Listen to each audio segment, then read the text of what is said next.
And the top two, the tied for the number one in that Ipsos Reid poll, the Halifax explosion, which is a fascinating story unto itself, and I can understand why it'd be up there. But tied with that is the story of Jackie Robinson.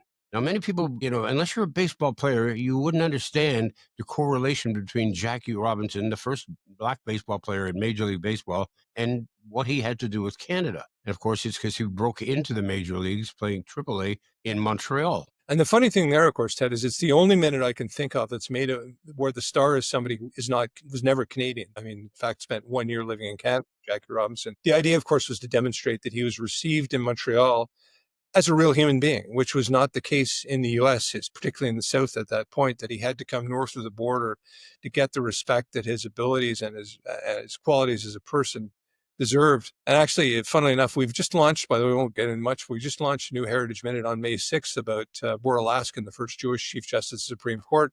We had a reception, and one of the people there was Anthony Hilton, who played Jackie Robinson, who's actually become a friend of mine, who played Jackie Robinson in that minute some 30 years ago now, I guess. And I think that those kinds of examples are very important to illustrate the difference between our country and the United States during those days of segregation. We had the Underground Railroad, which is also featured in a Heritage Minute, and the example with Jackie Robinson.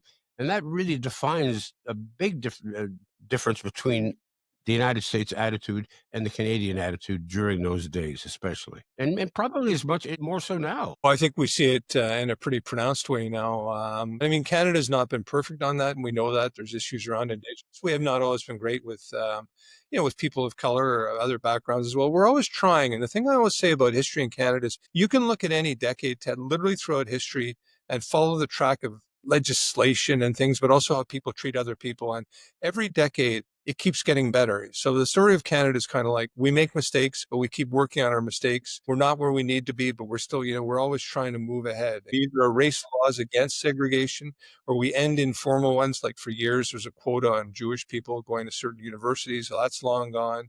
We have issues again today, but we never really seem to take a step back. And that's one of the great things.